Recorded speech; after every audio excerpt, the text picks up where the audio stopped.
Maryam di dalam Al-Qur'an itu dikatakan sebagai anaknya daripada keluarga Imron. Imron, iya. Nah, keluarga Imron. Dia punya ibu namanya Sama. Jadi dia punya ibu namanya Hannah, lalu kemudian dia lahirnya di Baitul Maqdis. Jadi kalau dalam bahasa Ibrani Bait Hamikdas ya. Dia lahir di situ di daerah Masjidil Aqsa yang sekarang. Dan pada saat itu ibunya pengen banget bahwa dia tuh jadi seorang laki-laki. Karena yang boleh melayani bait Allah pada saat itu adalah laki-laki. Iya. Tapi ternyata pas lahir perempuan. Wanita. Nah, wanita. Maka kemudian ibunya kayak, ya aku udah niatin untuk laki-laki, untuk kemudian di Bait Hamikdas gitu kan ya. Tapi ternyata yang lahir adalah perempuan. Wanita. Tapi karena punya ordal, punya orang dalam, maka Maryam ditempatkan wakafalaha Zakaria. Dan dia ditempatkan pengasuhannya di bawah Zakaria. Dari keluarga Imron tadi.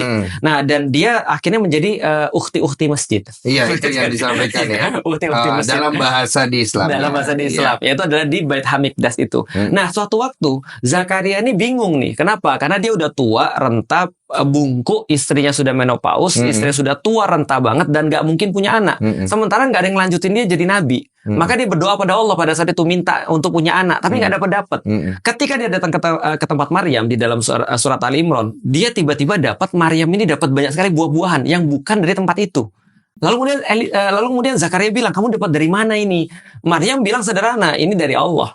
Lalu kemudian ketika dia dengar dari Allah, dia datang ke tempat doanya Maryam, mihrabnya. Lalu kemudian dia di sana berdoa. Disitulah Allah jawab dia dapat Yahya atau Yohanes Pembaptis nanti.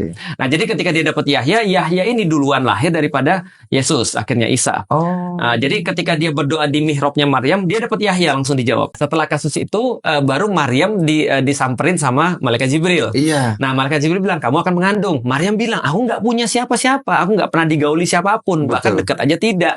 Bagaimana aku bisa hamil? Lalu kemudian Jibril bilang, kamu sudah ditentukan kamu hamil. Lantas tiba-tiba dia hamil. Nah, setelah itu dia pergi. Nah, ini bedanya nih. Ini bedanya. Dia pergi ke kebun kurma.